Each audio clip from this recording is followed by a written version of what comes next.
So, Andrew, tell me why you're here today. I'm here today because I feel really angry and Mm-hmm. really stressed out because of something that happened to me recently. What happened to you? Um, my class starts at 8 at night and it Mm-hmm. finishes at 10. And I was already feeling really tired because I really like to work out.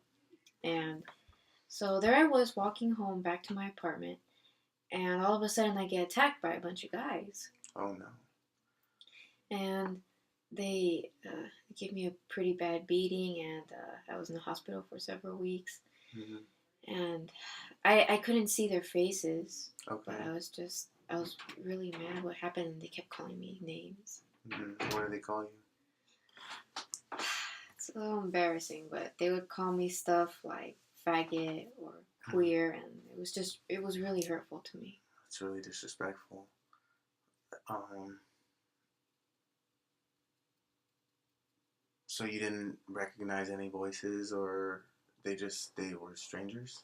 Well, they had a bunch of masks on, so Mm-hmm. I couldn't tell who they are, Uh-huh. and they tried to muffle their voice or change them.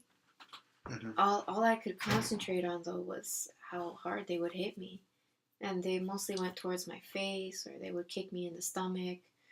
It was really bad. Okay. So what were you doing that made them that like implied that you were? Are you gay? Well, I'm bisexual, Okay. and most of my peers know that. Oh, okay. So I'm not. I'm guessing maybe one of my peers might have told someone, and apparently they got violent and they attacked me. Okay. So And so you were walking home from the gym. no, from class. Okay, from But class. earlier that day I Okay. had gone to the gym. Okay. So you were at school. Yes. Okay. So these could be very well be your classmates. I'm suspecting that it might be some classmates. Like, I know some people that have a little resentment towards me because I'm actually at the top of my class. I have really good grades. I'm a very laid back person, but I mean, I'm cool with everyone. Mm-hmm. I don't know why this happened to me, which is why I feel so angry. Mm-hmm. Because, I mean, I work out and I lift and I couldn't defend myself because I was surrounded by all these Yeah, people. you were overpowered. Yes.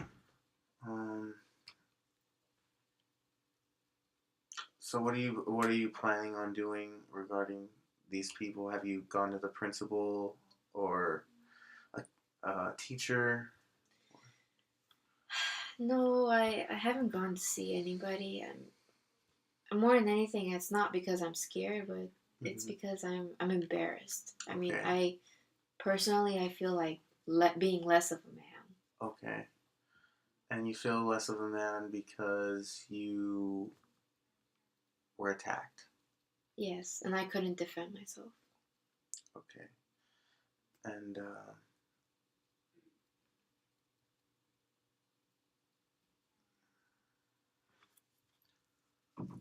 so how how does your sexual orientation play into this? Well, like, I mean, I like men, Mm-hmm. but I mean, I guess ever since this happened to me, it feels like I don't know. I'm just really confused, and I don't know if I could be good enough of a man for whatever partner may come my way. Okay, so you feel like because you like men too, it makes you less masculine? Yes, that's correct. Okay. So so what about that makes you feel like less of a man? Well, I don't like the fact that when I was attacked, I was called names. I mean, Okay. I don't mind if people call me gay, but when it comes to like faggot or queer, that's really Yeah, insulting to it me, is. and it's very disrespectful. And I really don't appreciate that.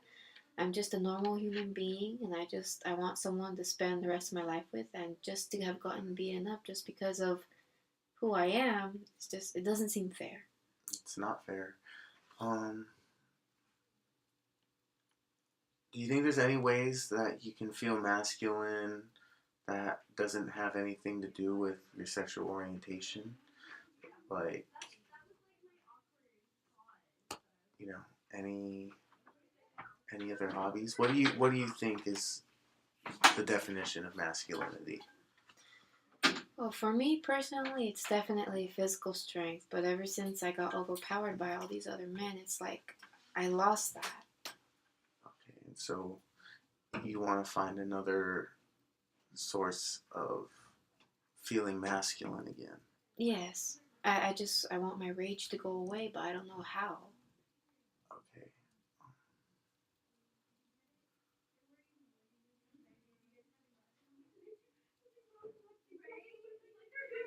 So how have you been dealing with this rage? Well, remember how I told you that I work out? Mm-hmm. It's like I've been overstressing my own body. Like I've Okay. been pushing myself that I would most normal wouldn't normally do. And I mean, before I used to weight like 50 pounds, and now I push it up to 100, and sometimes I end up hurting myself really bad. I get these really bad bruises on my shoulders. It's really painful. So you feel like you need to overcompensate for what you couldn't do when you were attacked? Yes, that's correct. Okay. You're fighting back so hard that you're hurting yourself too. Oh, so you're fighting back so hard that you're hurting yourself? Don't make it a question, make it a statement. Okay. That you're hurting yourself too. Yeah, my friends, I've told my friends about it, and they tell me that it's not healthy for me. But I don't know how to deal with my rage aside from working out. There might be a difference between working out and working out so much that you're getting hurt. Okay. So Just say that. there might be a difference between working out and working out to the point where you're hurting yourself. Yeah, you're right. I'm trying to see if there might be another way that I could possibly release my rage without having to hurt myself. What kind of things do you like doing other than working out? Well, I really like to paint, Okay. and when I paint, I feel like I could express myself without having to tell anybody. And it's just when I paint, no one's judging what I'm doing or who I am. They just judge it based on the picture. But it's like I can pour all of my emotions into my drawings. So it's an outlet for that nobody judges you and okay. Um why haven't you been painting if you like it so much? Because I guess like I mentioned before, like ever since I got overpowered by these other men, it's Mm-hmm. just like that's a weak point on my part. I mean, I know that I'm good at painting and there's nothing wrong with that, but now Mm-hmm. I feel like this aspect there's something wrong and I need to fix that. So you feel broken as a person Yes. because of these people that attacked you? Yes, I definitely feel like I'm missing a part of myself ever since I wasn't able to defend myself. But you don't know who these people are. You don't know their intentions. How can you give so much weight into your own personal value if these people you don't know if it could have been a random act of violence? Well, that's true, but I mean, it's like I've been trying to make myself into a more healthier well-being and Mm-hmm. as well as trying to make myself more physically stronger, and ever since I got attacked, even if it was just a random act of violence, just that fact of helplessness is what I can't tolerate. Okay. So it's not only rage, it's also a sense of being helpless. So it's not only rage, it's a sense of feeling helpless. Yes, I feel like Should that have been a statement or a question? Statement. Statement. yes, I feel like because I was helpless, I don't think I could ever be able to defend my partner if I can't even defend myself. Okay. That's scary. that's scary. That's 10. It's really hard just to like. It is, yeah. And I know it's harder when I'm here too. So I know definitely. I think that it's hard also when you're.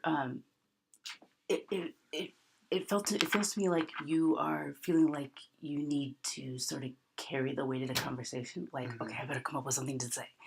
So you're asking a lot of questions. And it may be that what your client needs is, your client came to you telling you that he was feeling rage, right?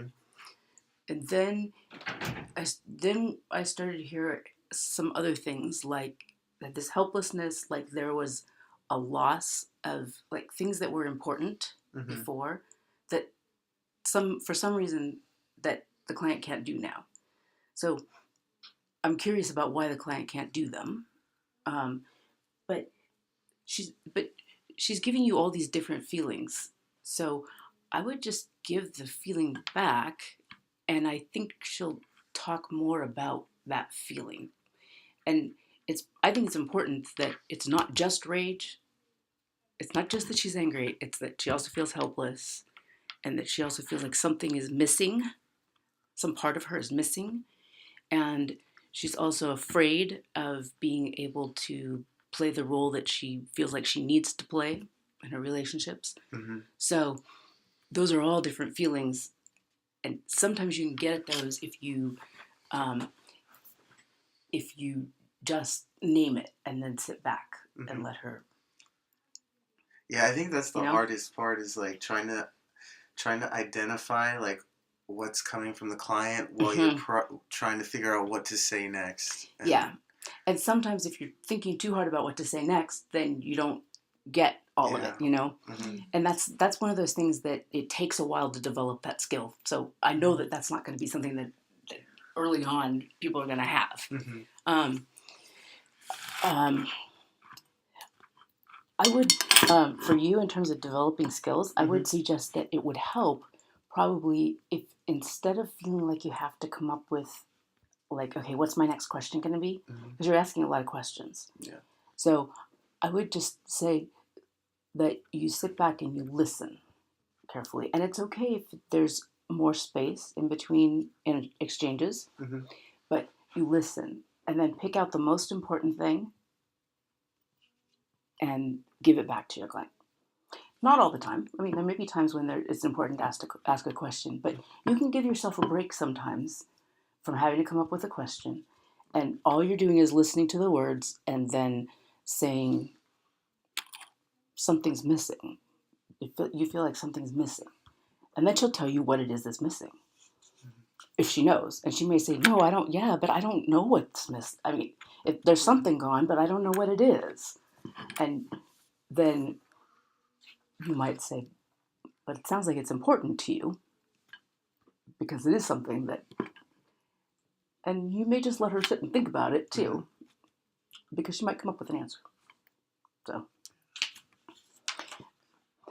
it feels like you're working hard. Yeah, like everything's like moving in my head. And Yeah. And sometimes when you're trying to come up with questions, then it gets bounced back to you a lot quicker. And so it seems like that's going to be easier to come up with a question, but then it makes it harder for the next turn because your client answers, and then you have to think, okay, now what am I going to ask? So I might try to incorporate some of those skills at a higher level, and it's okay. Like if you decide I want to do like 3 or 4 reflections before I ask another question, that's okay. And if you get stuck and you feel like, okay, I can't come up with a good reflection, then you can ask a question, but at least give it a shot. And it's okay if there's some space. Okay. It might be easier. You might find that she talks more, and that gives you more time to process. That's a hard sketch too.